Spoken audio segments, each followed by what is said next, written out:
प्रिय मित्रों गण, आप सभी को ओडी मोटिवेशन यूट्यूब चैनल पर स्वागत है। आज की इस कथा के माध्यम से जानेंगे कि मृत्यु के बाद आत्मा कितने दिनों तक धरती पर रहती है।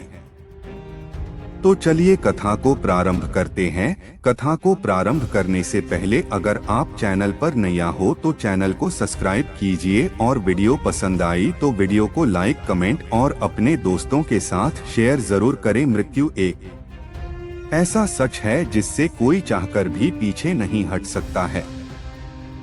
हम सभी को जीवन ही इसीलिए मिलता है ताकि एक दिन हम अपने शरीर का त्याग कर सकें। जिस भी इंसान ने धरती पर जन्म लिया है उसको आज नहीं तो कल इस धरती से विदाई लेनी ही होती है। कोई भी धरती पर अमर होकर नहीं आता है। जीवन का चक्र ही यही है।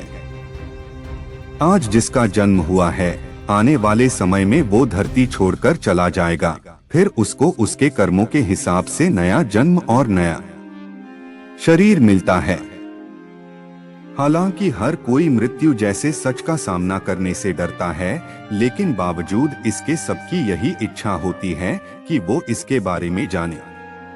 हम सभी धरती पर रहकर यह तो देखते ही हैं कि जीवन क्या होता है और किस तरह से व्यक्ति जीवन व्यतीत करता है, लेकिन मृत्यु के बारे में कोई नहीं जानता है। हम सब बस अपनी अपनी एक धारणा बनाए हुए बैठे हैं। ये हम सब जानते हैं कि व्यक्ति के जीवन चक्र की शुरुआत होते हैं बच्चे के जन्म से। बच्चे का जीवन चक्र तभी शुरू हो जाता है जब बच्चा मां के पेट में रहता है। उसके बाद बच्चे का जन्म होता है जिसे हम सभी अपनी आंखों के सामने देखते हैं। फिर वो बच्चा बड़ा होता है और जीवन जीता है जैसे उसे जीना होता है। इस जीवन में ही वो अच्छे और बुरे कर्म दोनों करता है। फिर व्यक्ति का जीवन खत्म होता है जब वो धरती पर अंतिम बार सांस लेता है।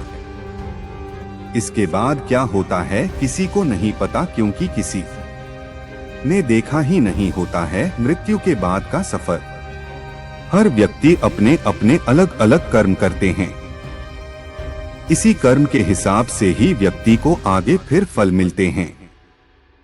आपके कर्मों का फल आपको इसी जन्म में मिल जाता है। परंतु ऐसा नहीं है कि मरने के बाद आप मुक्त हो जाते हैं। मरने के बाद भी आपको आपके कर्मों के हिसाब से ही मृत्यु के आगे का सफर तय करना होता है।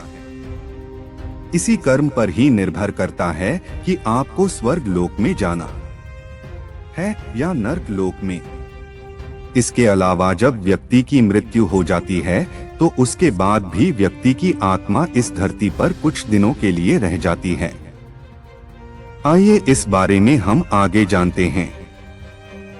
जब मृत्यु होती है तो कैसा महसूस होता है? मरने की जो स्थिति है उसका वर्णन करना आसान नहीं है। यह एक ऐसा समय होता है जब व्यक्ति अपने पूरे जीवन को बस एक ही क्षण में जी लेता है। भले ही व्यक्ति की याददाश्त कितनी ही कमजोर क्यों हो, लेकिन जब उसकी मौत आती है तो उसका पूरा जीवन उसकी आंखों के सामने तैरने लगता है।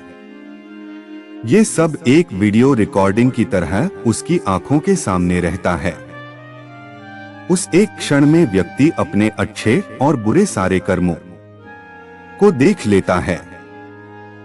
जब व्यक्ति की मौत आती है तो उसकी जितनी भी इंद्रियां होती हैं वो शिथिल होने लगती हैं, लेकिन याददाश्त उसे उसकी सभी पुरानी बातों पर वापस ले जाती है जो व्यक्ति ने पूरे जीवन में किया होता है। वो सारे लेखा जोखा उसकी आंखों के सामने आ जाता है।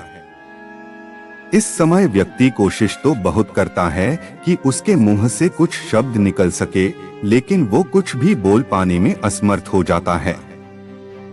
जब व्यक्ति मरने लगता है तो उसे लेने के लिए 2 यमदूत आते हैं। यही यमदूत व्यक्ति को नजर आने लगते हैं। जिन लोगों ने अपने जीवन में अच्छे कर्म किए होते हैं उन्हें कोई दिक्कत नहीं होती है और उनके प्राण आसानी से शरीर से निकल जाते हैं। वहीं जिन लोगों ने अपने जीवन में अच्छे कर्म नहीं किए होते हैं, उन्हें बहुत ज्यादा दिक्कत होती है। उनके प्राणों को निकलने में काफी कष्ट होता है। यही कारण है कि मृत्यु से पहले गौ दान करवाया जाता है। इसको पुण्य का काम माना जाता है। गाय को दान करने से जो पुण्य मिलता है, उससे व्यक्ति की मृत्यु शांतिपूर्ण ढंग से हो पाती है। फिर यमलोक में जाकर व्यक्ति के कर्मों का हिसाब किताब होता है। इसके बाद आत्मा को नया शरीर तलाशने के लिए वहीं मृत्युलोक में भटकने के लिए छोड़ दिया जाता है। फिर भटकती हुई आत्मा नए शरीर की तलाश करती है। जब आत्मा को यमदूत ले जाते हैं, उसके बाद उसको फिर से वापस भेज दिया जाता है उसके परिजनों के पास। आत्मा अपने पुराने शरीर और परिजन को छोड़कर जाना नहीं चाहती है, इसीलिए वो बार बार यही चाहती है कि उसका पुराना शरीर उसे मिल जाए। यमदूत उसे बांधे हुए रखते हैं, इसीलिए वो अपने पुराने शरीर को वापस नहीं पा पाती है। जब 10 दिन बाद आत्मा की संतान उसका पिंड दान कर देती है, उसके बाद उसको जाने की शक्ति मिल पाती है। बस इसी के बाद उसको नया शरीर तलाशने के लिए शक्ति मिल पाती है। आत्मा को नया शरीर मिलने में लगभग 47 दिन का समय लग जाता है। लेकिन अगर आत्मा का सही से विधि विधान से अंतिम संस्कार नहीं होता है, तो आत्मा काफी लंबे समय तक भटकती रहती है।